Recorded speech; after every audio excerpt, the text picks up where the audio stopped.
네, 감사합니다, 선생님.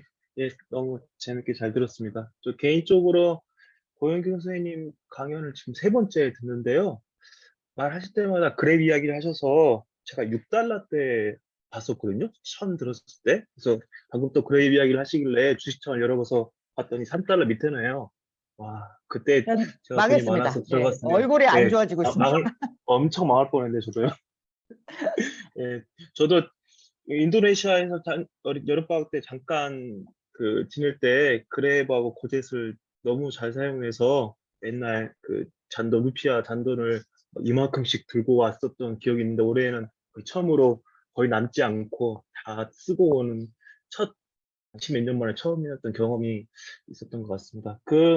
채팅창에는 아직 질문이 없고요. 혹시 오늘 참여해주신 여러 선생님들 그리고 학생들 중에 어, 너무 뭐 오늘 텐션도 엄청 높은 강연을 해주셨고 재밌었고 뭐 전공마다 조금씩 받아들이는 점 좀 다르실 것 같아요. 그래도 뭐 어느 주식이 좋아요 이런 것도 시작해서 여러 가지 물어보시면 예, 좋은 질의응답 시간이 될 것 같습니다. 예, 예, 일단 채팅창에는 하나 들어왔고요. 혹시 직접 질의하실 분 있으시면 뭐 손들기 기능이나 혹은 마이크나 카메라 열어두시고 바로 하시면 될 것 같습니다.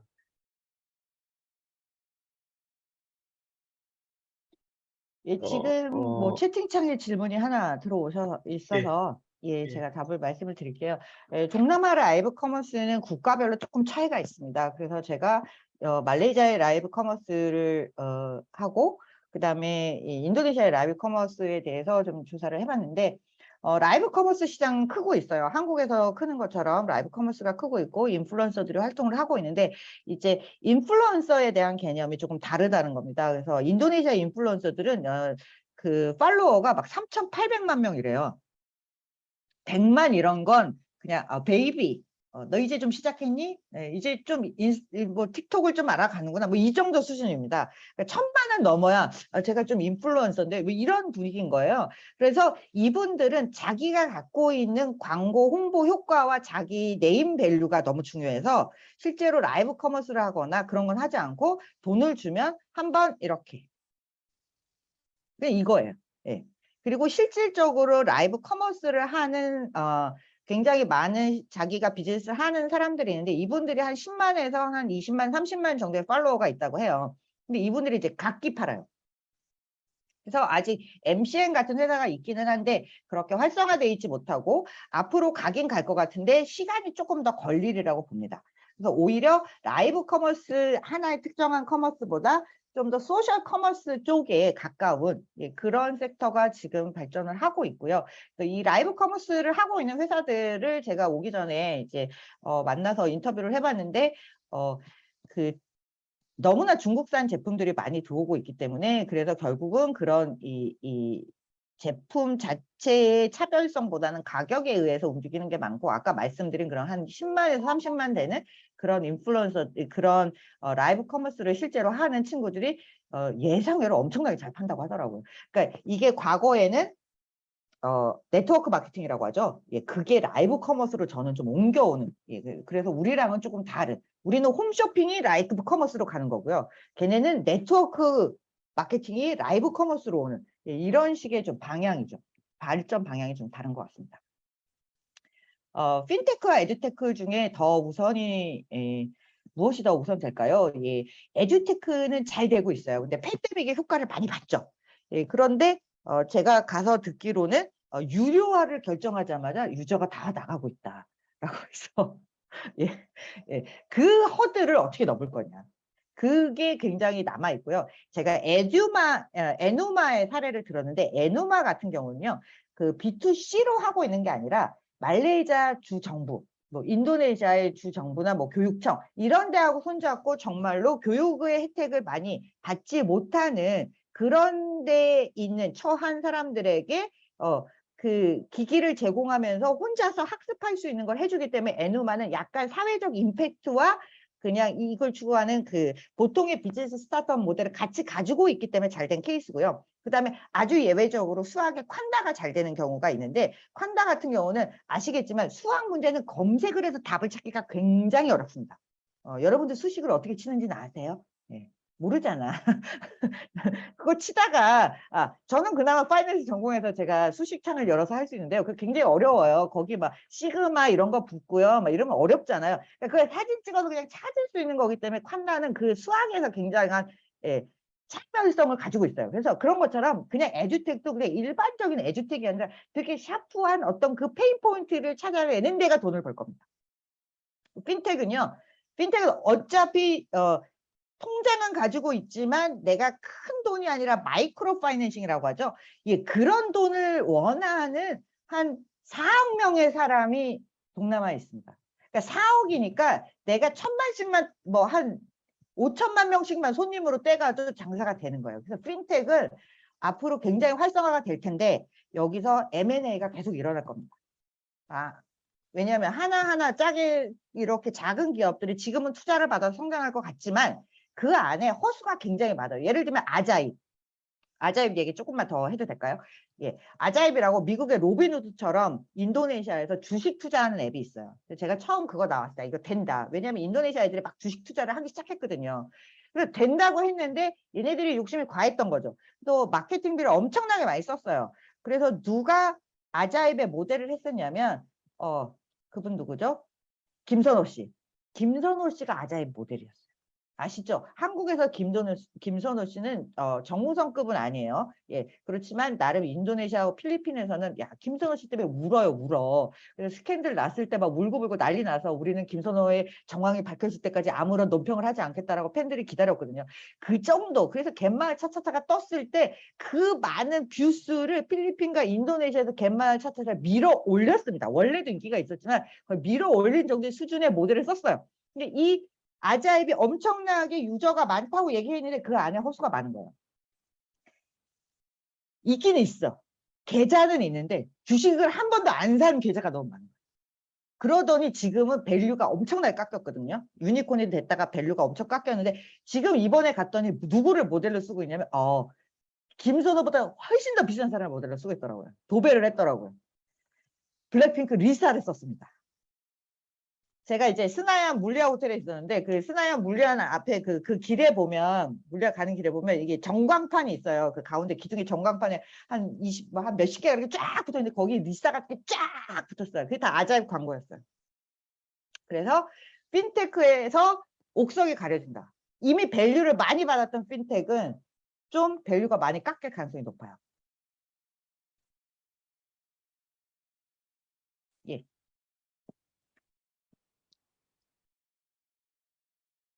예, 혹시 제가 질문을 할까요? 제가 방금 블랙피크 그 리사가 누군지 몰라서 찾다가 잠깐 놓쳤습니다. 죄송합니다.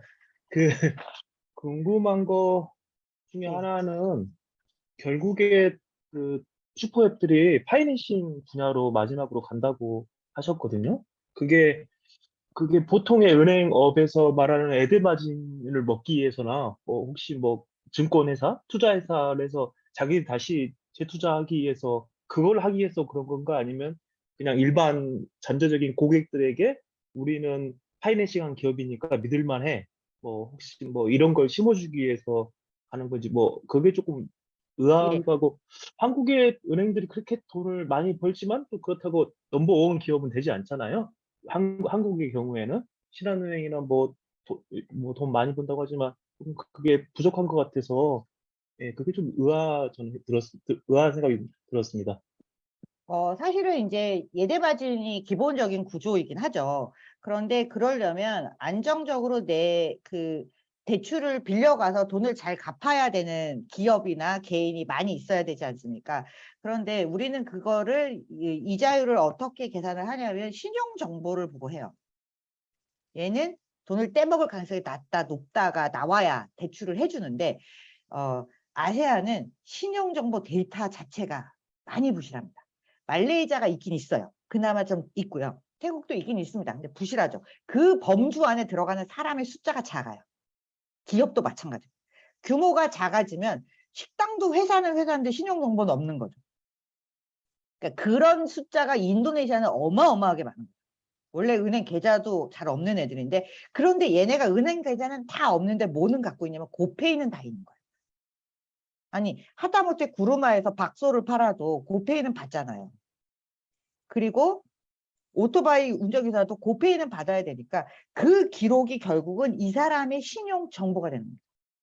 그러니까 우리는 이 엄청나게 큰 뭐 베세아 같은 은행이 거래하는 시장에 안 가고 지금 무수히 널려 있는 이 오토바이 운전기사들과 식당 하시는 분들과 이런 사람들을 대상으로 우리는 얇고 넓은 대출 중개업을 하겠다 하나가 있고요. 그다음에 수많은 오토바이를 타고 그랩 드라이버, 고잭 드라이버를 하려면 이제 오토바이를 한 번씩 사야 되고 차도 한 번씩 바꿔줘야 되잖아요. 그 대출도 우리가 하겠다. 왜? 얘는 이걸로 돈 벌어서 우리한테 돈을 갚을 걸 아니까. 얘가 하루에 매출을 얼마 찍는지 보이잖아요. 그다음에 식당. 우리를 통해서 딜리버리 하니까 그 데이터가 있는 거죠. 이런 데이터를 가지고 기존의 금융권이 전혀 대출을 해줄 수 없었던 데다가 대출도 해주고, 그리고 얘네가 야 적금도 하나 들어. 야 니네 애들도 커가는데 보험도 하나 들자. 이런 걸 다 붙일 수 있다는 거예요. 그래서 타겟이 처음부터 대기업이나 뭐 신용 데이터가 있는 중소기업이 아니라 훨씬 더 그 밑에 있는 층에 대한 서비스를 갈 수밖에 없고, 그리고 여러분들이 생각하시는 것보다 그 이커머스에서 자기 물건 올려서 파는 셀러가 어마어마하게 많습니다. 그 셀러들도 역시 신용 데이터가 없는데 누구는 갖고 있느냐? 이커머스는 갖고 있죠. 페이하고 이커머스는 둘 다 가지고 있어요. 그래서 그거를 이용한, 결국은 그게 답이라는 생각을 하고 있고, 또 한 가지는 이 젊은 세대들이 아까 말씀드렸던 것처럼 주식 투자 이런 거에 관심이 있어요. 그런데 그게 아직 금액이 너무 낮아요. 그래서 이런 걸 계속해서 키워 올리면서 금융을 자꾸 접해보고 대출도 해보면 이자율에 민감해지잖아요. 대출도 해봐야 민감해져요. 이런 걸 자꾸 쌓아 올리면 결국은 얘네들이 투자도 가오고 보험도 들 거라는 걸 우리는 알고 있는 거죠. 소득이 높아지면 결국 그 길을 가리라. 그렇게 보시면 될 것 같습니다. 네, 감사합니다. 그 정경진 학생이 손을 들었어요. 예. 예, 안녕하세요. 저는 이제 서강대학교 동남아 협동과정 박사과정 정경진입니다. 저는 전 지급결제 쪽에 관심이 있어서 선생님께 여쭤보려고 하는데요. 이제 최근에 말레이시아나 인도네시아에서 간편결제용 QR코드를 막 표준화하고 이제 국내 거래용 ATM이나 직불 거래도 통합을 시키고 타영환도 뭐 이렇게 또 전부 다 통합시키는데, 이런 지급결제 관련해서 정부가 공공주도로 인프라를 통합하고 표준화하는 작업을 진행할 때 혁신적이고 독점적인 서비스 출시에 제약이 걸려서 운신의 폭이 좁아진 핀테크 기업의 역할이 결제 대행사의 역할에 그치진 않을지, 아니면 이제 핀테크 기업이 자회사로 편입되는 은행들이 이제 국영은행이나 대자 같은 재벌계 은행의 점포망이나 ATM망 같은 물리적 인프라의 한계나, 아니면은 이 핀테크 기업 은행들이 지금은 비자, 마스터카드 같은 데비카드를 발행하지 못하고 있잖아요. 이런 범용적인 서비스를 제공하지 못하고 이런 트랜잭션 뱅킹 부분에서 캐파시티를 어떻게 한계를 극복할 수 있을지, 아니면 이제 정기예금으로 이제 기반으로 소액융자를 했을 때 이렇게 사업을 하면 다시 수익성이 좋은 트랜잭션 부분은 이제 이 커스터머들이 다시 대형은행으로 가는 패턴이 발생하면 이들의 그 핀테크 계열 은행들이 약간 한계가 있지 않을지 조금 궁금해서 여쭤보게 되었습니다. 예. 예. 예, 선생님 잠시만요. 그 답변해 주시기 전에요. 분명 정경진 학생이 한국어로 질문하셨는데 저만 이해 못했는가?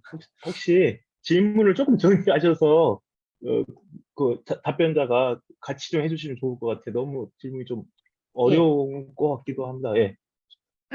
1번은 이제 아마 처음에 질문하셨던 부분은 이런 거죠. 이제 우리가 QR코드를 찍고 지급 결제하는 방식이 있는데 그게 회사나 국가마다 이게 표준화된 툴이 있어야 될 거 아니에요. 표준화된 양식. 그러니까 그 안에서 표준화된 포맷이 있는데 이게 다른 부분들을 나중에 정부가 관여해서 통합을 하는데 다른 문제는 없는가? 뭐 이런 질문이었던 것 같아요. 그래서 이 표준화의 문제라는 것은 사실은 한 국가, 한 기업의 문제가 아니라 동남아 전체가 계속해서 논의를 하고 있습니다.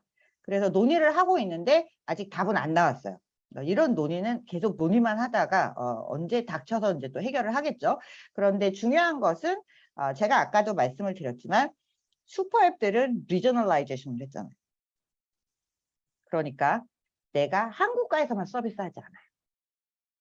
그래서 그런 부분들을 결국은 뛰어넘는 방식이 될 거라고 생각을 하고, 표준화와 통합의 속도는 지금 진전이 되고 있어서 그 부분은 제가 전공자는 아니지만 그걸 따로 연구하시는 분들이 나 이제 싱가포르를 중심으로 해서 그런 논의는 계속되고 있어서 조금 팔로우업을 더 해보시면 좋을 것 같아요. 지금 당장 결론이 난 부분은 없습니다. 그 다음에 이제 만약에 소득 수준이 높아지고 그다음에 예금을 점점 더 많이 하게 되면 내가 지금 거래하고 있는 은행이 아니라 기존의 레가시 은행으로 넘어가지 않을까라는 질문을 또 하나 주신 것 같아요.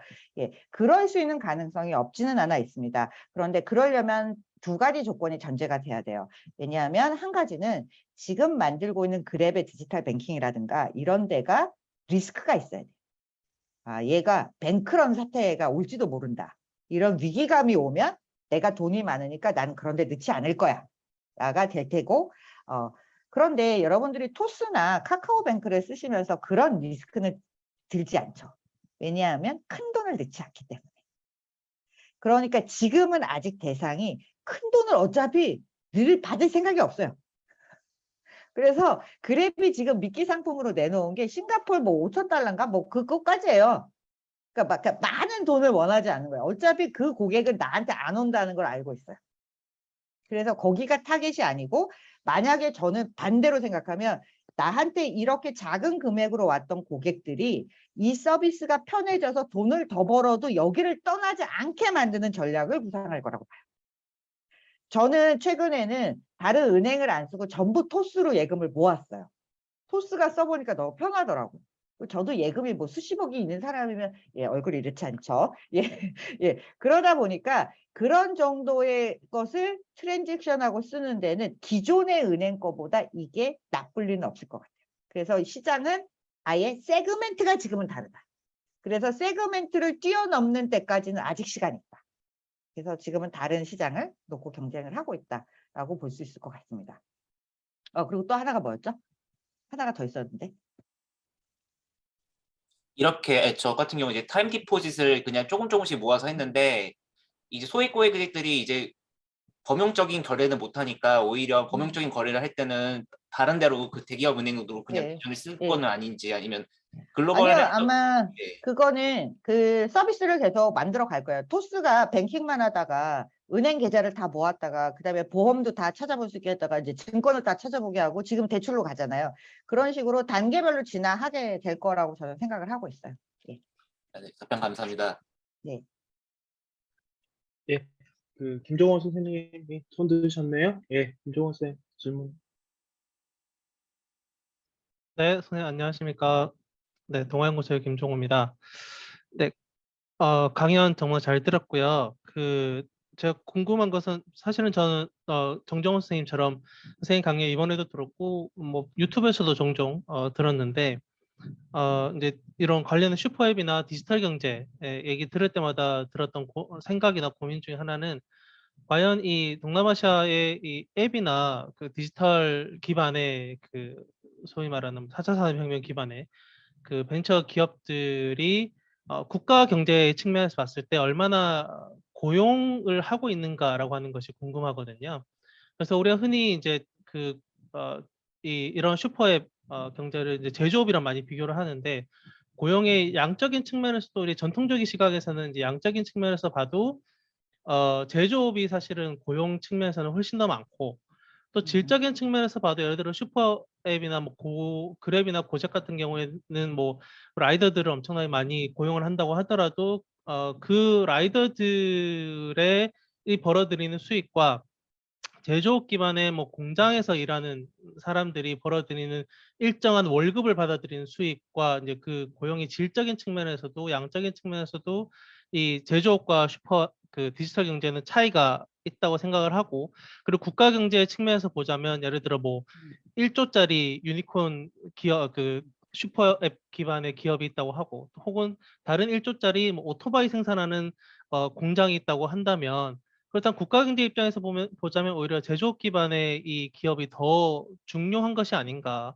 그 고용이라는 측면에서, 그런 측면에서는 최근에 디지털 경제에서는 이런 고용이라고 하는 측면에서는 어떤 뭐 논의가 되고 있는지 아니면 어떤 돌파구를 마련하고 있는지 관련해서 궁금합니다. 예, 그 1번 이제 국가 경제에 대한 기여도를 제가 한번 말씀을 드려볼게요. 사실은 이런 기업들이 나오지 않았으면 여기에서는 그 누구도 그 코딩과 엔지니어링, 소프트웨어 엔지니어링이라든가 이런 문제들을 끌어다니지를 못했을 겁니다. 그래서 외국에서 잡고 안 돌아왔을 거예요. 그 전까지는 그런 섹터가 있지를 않았기 때문에. 예, 왜냐하면 기껏해야 페이스북에 컨트리 오피스가 있는 거예요. 거기서 현지화를 하죠. 로컬라이제이션 작업을 합니다. 그러니까 아예 엔지니어가 필요가 없다는 게 아니에요. 그런데 미국에 있는 본사만큼 뭘 하지 않죠. 그런데 적어도 얘네들은 본사가 여기 있잖아요. R&D 센터가 미국에도 있고요. 뭐 인도에 많이 있어요. 그거는 여기다 못 만드는 이유 중에 하나는 정말 사람이 없어서 못 만드는 거예요. 그러니까 좋은 엔지니어 3명이 할 일을 100명이 붙어도 못하는 건 못하는 거예요. 그래서 그런 부분에 있어서 분명히 없던 것보단 있는 게 이노베이션 허브를 만들어냈다는 기여도가 하나 있고, 두 번째는 팬데믹 기간 동안에 이 기업마저 없었으면 나머지 우리 그냥 소상공인은 다 죽었을지도 모른다고 생각을 해요. 그래서 국가에서도 그리고 이 많은 추적 조사하고 이런 것들을 할 때 그랩이나 고젝하고 손을 잡고 협업을 되게 많이 했고, 농산물들 바로 이송해주고 뭐 이런 것들도 굉장히 많이 했어요. 그리고 고용도 아시겠지만 우리 오직 아저씨들 있잖아요. 오직 아저씨들 재교육해서 공장 못 보냅니다. 예, 살아보셔서 아시잖아요. 쉬운 문제가 아닙니다. 그분들 공장 경비도 못 가요. 아시잖아요. 왔다가 다음날 안 나오고 이러시는 분들을 어떻게 해요? 이분들한테는 그게 맞을 수 있어요. 이분들이 그렇게 살아도 생활을 하고 생계를 꾸려가는 게 1번 중요한 거고요. 두 번째 가장 중요한 고용 중에 하나는 그 오직 아저씨보다 더 중요한 고용이 있어요. 예, 애를 키우는 엄마들입니다. 이 부분은 고재에게 그 고마사지, 고클립 이런 부분들이 상당 부분 사실은 소득이 없어서 남편이 언제 가지고 올지 모르는 돈에 의존해서 살았던 사람들에게 이분들이 그래도 고마사지라도 할 수 있었던 것이 상당 부분 도움이 됐다라고 이야기를 해요. 그래서 그런 부분의 국가 경제도는 오히려 제조업처럼 정말로 능력 있는 일자리를 많이 만들어내는 부분은 HR이나 마케팅 같은 데서는 굉장히 많이 들었어요. 그거는 제가 자신 있게 이야기할 수 있는 부분인데, 제조업, 우리가 자동차 산업이 하나 들어오는 것만큼은 못하지만 상대적으로 소셜 컨트리뷰션은 굉장히 많았다. 그런 부분을 좀 말씀드릴 수 있을 것 같고요. 그다음에 그 긱 이코노미가 너무 많은 부분, 젊은 애들도 그런 걸 하지 않느냐라는 비판이 있어요. 그래서 저는 그 부분은 사실은 제조업이 양질의 일자리를 제공하지 못했기 때문에 이거는 서로 간의 경쟁을 통해서 결국은 더 나은 조건을 주면서 더 나은 생산성을 요구하는 시스템으로 진화해 가는 거지, 얘가 잘 되기 때문에 얘가 안 되는 것은 아니다. 그러니까 결국은 이렇게라도 소득이 높아지고 오토바이를 더 살 수 있어야 여기에 오토바이 공장이 더 들어와서 오토바이를 더 생산하는 구조로 저는 선순환으로 만들어가는 것들이 되게 가장 중요한 거지, 이것은 경쟁 관계가 아니다. 사실은 인력은 차고 넘치기 때문에 경쟁 관계가 아니다. 근데 오히려 인력의 부분, 인력 수급에 있어서 경쟁 관계가 가는 나라는 저는 인도네시아나 말레이시아, 태국은 아니고 베트남에서 그 문제가 좀 나오고 있는 것 같습니다. 지방이 지금 그 인력이 모자라다고요. 지방, 근데 또 도시에 있는 애들은 뭐라고 얘기하냐면 애들이 팬데믹 때 지방에 가더니 안 돌아온다는 거예요. 지금 인력 수급의 문제는 사실상 그런 지금 김종호 선생님이 얘기해 주신 그런 문제는 베트남에서 서서히 부각되고 있는 것 같습니다. 그러니까 제조업에서 지금 충분한 인력을 땡겨 가지 못하고 수요를 다 충족하지 못하는데 도시는 도시대로 기기 이코노미가 모자라지는 이런 지금 언밸런싱한 상황이 오고 있어서 임금 상승이 불가피하게 도래하고 있는 것으로 보입니다. 근데 다른 나라에서는 사실은 더 나은 교육, 더 나은 트레이닝, 더 나은 커리어 패스를 주기 위한 경쟁이 돌입해서 선순환 구조로 가게 되는 약간의 그 입구 과정에서 지금 글로벌 경제가 위기가 오고 있다는 안타깝게 그런 상황이 아닌가 싶습니다. 그러면 보통은 이제 예를 들어 우리나라나 대만 같이 이제 예. 아시아의 그 개발도상국이었다가 중진국, 선진국으로 이제 발전한 국가들 같은 경우에는 보통은 제조업 기반이 먼저 만들어지고 난 이후에 이제 디지털 경제로 넘어가는 경우인데, 동남아시아 같은 경우에는 리프로깅 효과를 통해서 디지털 경제로 먼저 넘어가고 난 이후에 그 디지털 경제가 고용이라든가 뭐 양질의 고용이라든가 제조업을 오히려 리딩할 수 있는 가능성도 있다라고 생각을 하시는 거죠. 리딩까지는 조금 어렵고요. 상호 보완적으로 얘가 뜰 때는 인력이 이렇게 몰렸다가 얘가 지금 다시 디지털 경제 뭐 딜리버리 이런 거 안 되지 않습니까? 리오프닝 하면서 안 되잖아요. 그러면 이 인력이 이쪽으로 몰려갈 수 있는 거예요. 과거에는 이 제조업이 생산이 정지되니까 얘네가 다 나와서 배달을 한 거죠. 그런데 지금은 다시 배달 수요가 줄잖아요. 그러면 얘네가 어디 가겠어요? 공장 가야죠. 그러니까 이렇게 움직이는 거예요. 그러니까 이게 보완제처럼 움직이는데 누가 누구를 선순환 리딩하기는 둘 다 힘이 좀 약한 거죠. 그런데 예를 들면 지금 현대차가 들어가서 전기차를 생산하는데 전기차는 아무래도 고용 효과가 조금 낮습니다. 그리고 배터리 공장도 마찬가지예요.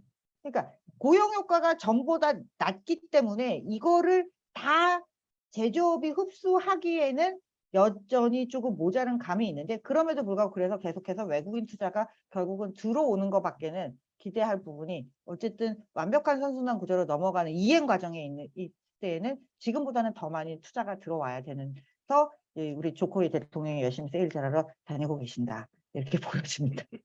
네, 감사합니다. 네, 질문한 것 같아요. 네, 대답 감사합니다. 그 한 5분 정도 남았는데 혹시 하나만 더 하고 마무리할까요? 그러면요. 신혜 선생님 뭐 질문 하나 하신다고 하셨어요? 하나만 듣고 이제 마지막 질문 2개인데. 하나만 예. 저 일단은 고영 선생님 저 오늘 완전 찐팬 됐습니다. 너무 재밌었고 너무 재밌었어요. 진짜 이렇게 껄껄 웃으면서 강의 듣는 게 진짜 오랜만인데요. 질문이 사실은 저희가 2개가 있었는데 첫 번째 질문이 약간 김종호 선생님 질문하고 조금 비슷해서 근데 저는 그 부분에서 어떤 질문하고 싶었냐면 이제 1차 산업이 있고 자원이 있고 그러니까 자원이 있고 인력 자원도 있고 다 있는데 이제 문제는 이제 2차 산업, 3차 산업 그러니까 제조업 이쪽에 부재가 있다라고 하셨는데 그러니까 근데 이제 결국 그렇게 해서 돈을 많이 번 건 중국이 아닌가라는 생각이 저는 계속 들었어요. 그래서 과연 이 리프로깅 효과를 어떻게 보면은 어떻게 중국이 좀 약간 부추겨 준 것도 있지 않은가라는 생각이 좀 많이 들어서 그런 부분에 대해서 질문을 하고 싶었고요. 더 중요한 부분은 약간 이 두 번째 문제. 그러니까 아까 계속 이제 MZ세대나 젠지에 관한 이야기를 하시면서 이제 영업 젊은 사람, 이게 동남아시아 국가가 시장도 굉장히 젊고 인력도 굉장히 젊고 그래서 굉장히 역동적이라고 하지만 이제 저희가 안 생각할 수 없는 게 이제 왜 영던 브로커라고 하잖아요. 그래서 이제 어리고 이제 그렇기 때문에 소비 파워가 굉장히 적을 수밖에 없고 그러니까 돈을 모아둔 게 별로 없어서 그러고 항상 이제 굉장히 저소득층 그러니까 완전히 이제 중년으로 진입하고 좋은 직장에 가기 전까지는 굉장히 이제 저소득으로 약간 착취를 당하는 그런 젊은 층들이 좀 많잖아요. 그리고 이 사람들이 온라인에 빠질 수밖에 없었던 거는 선생님이 처음에 중간에 얘기하셨다시피 밖으로 나가면 돈을 써야 되고 밖으로 안 나가면 온라인만 있으면 저렴하게 살 수 있기 때문에 그런 부분에 매진할 수밖에 없다고 생각이 들었는데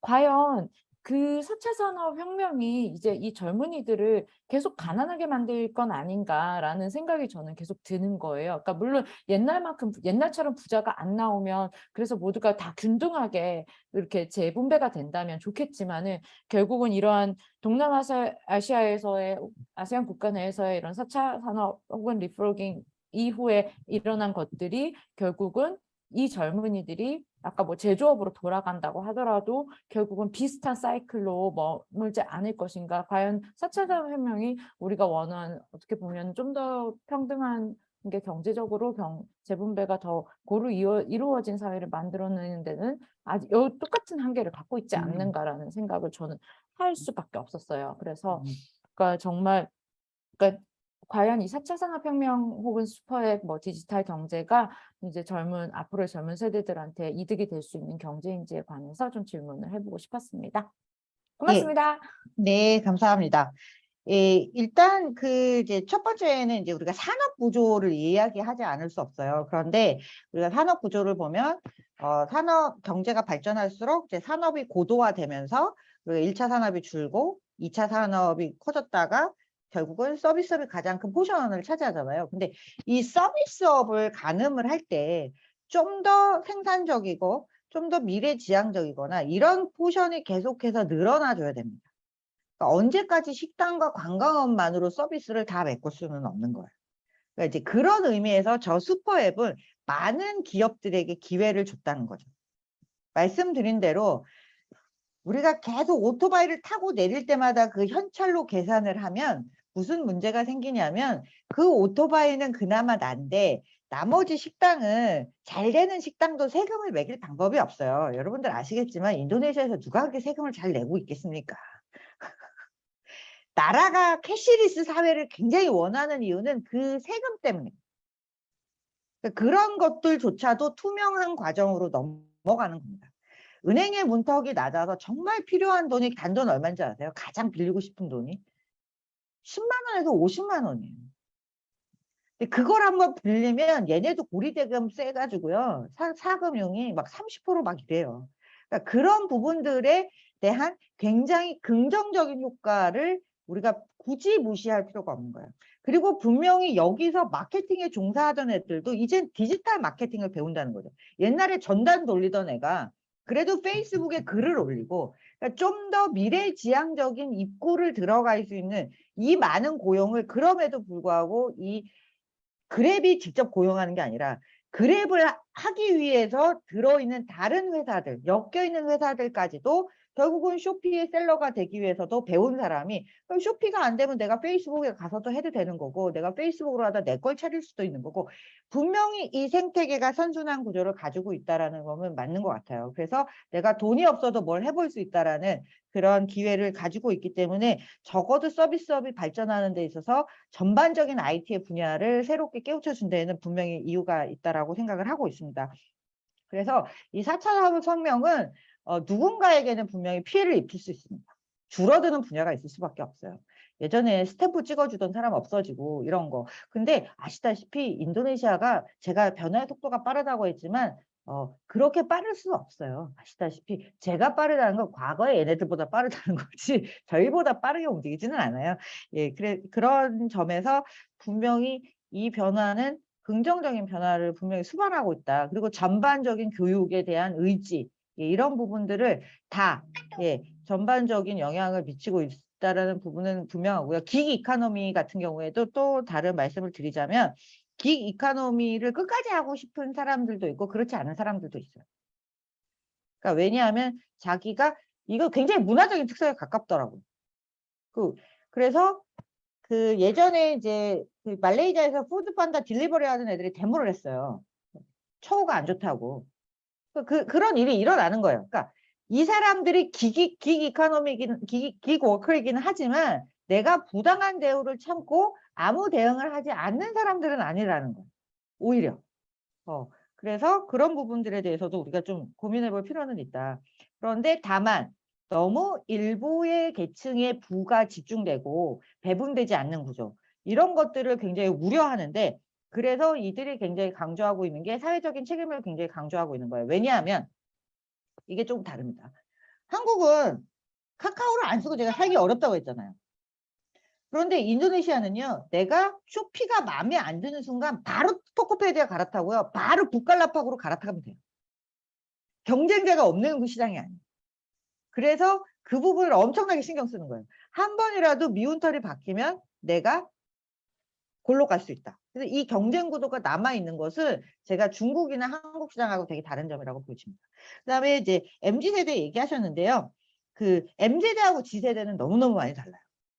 같은 세대라고 묶으면 서로 싫어합니다. 그러니까 밀레니얼하고 젠지는 굉장히 다른 세대인데 소비 파워가 적긴 합니다. 소득 수준이 낮으니까요. 그런데 중요한 건 이들은 계속해서 노동을 해서 일을 하고 돈을 벌 거라는 거죠. 그러면 한국은 거의 결혼을 안 하잖아요. 혼수 시장이 없었습니다. 그래서 왜 한국에서 스튜디오에 사진 찍어주고 웨딩드레스 입혀주고 그 스메드라고 하죠. 스튜디오, 메이크업, 드레스. 예, 요 세트가 다 동남아 갔습니다. 한국에서 장사가 안 돼요. 뭐 유아 시장 뭐 이런 거 다 죽었어요. 그걸 다 베트남으로 갔어요. 그러니까 이들은 돈이 적지만 연애도 계속하고 극장도 가고 뭐 이런 거예요. 그러니까 계속해서 소비를 하고 대출을 땡겨서 집을 살 거라는 거. 우리는 혼자 살다가 고양이나 키우다가 그런데 근데 대신에 그래도 우리는 이제 애견 용품 시장이 엄청 커진 거 아니에요. 예. 그리고 아까 얘기하신 그 4차 산업과 이런 이야기 하실 때 넷플릭스만 돈을 벌고 우리는 혜택이 없었는가를 다시 돌아볼 필요가 있는 거예요.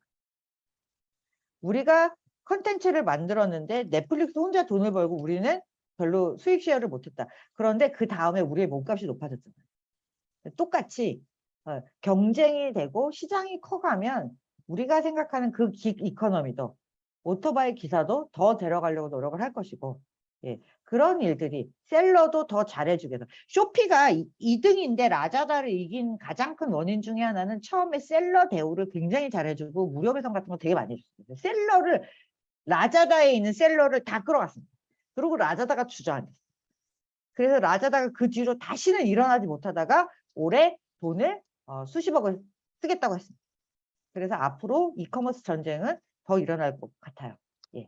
그래서 항상 모든 게 좋을 수는 없지만 저는 긍정적인 효과가 훨씬 크다라고 보고 있습니다.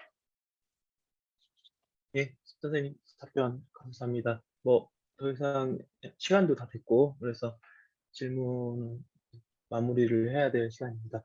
거의 90분 좀 넘게 저희가 강연과 질의응답을 했고요. 그 1프로 TV 말랑말랑 기업사 구독과 뭐 그거 해주셔야겠죠? 오늘 들어오신 분들은. 예, 그리고 조회수가 너무 안 아세안 나옵니다. 슈퍼웹, 노력에 비해서. 예, 아세안 슈퍼웹 전쟁 아직 안 사신 분들도 책에서 저희 동아연구소의 도시를 보는 동남아사와 함께 같이 주문하시면 예, 동남아에 좀 더 발전이 있지 않을까. 동남아 지역 감사합니다. 연구자들의 예, 그리고 예, 이렇게 해서 마무리하면 될 것 같습니다. 다음에 혹시라도 뭐 기회가 되면 좀 더 그래 주식 가격이 많이 오른 상태에서 뵀으면 다 같이 행복하게 뵀으면 좋겠습니다. 다음에 예, 다음 책을 감사합니다. 내고 나서 다른 기업 얘기로 한번 예, 불러주시면 제가 네. 그 동남아 기업, 그러니까 동남아 경제 성장에서 가장 중요한 역할을 했던 이제 기업들을 가지고 이야기를 지금 또 꾸미고 있거든요. 그래서 그런 얘기를 한번 또 뵐 수 있으면 좋을 것 같습니다. 네, 고맙습니다. 감사합니다. 고맙습니다. 감사합니다. 오늘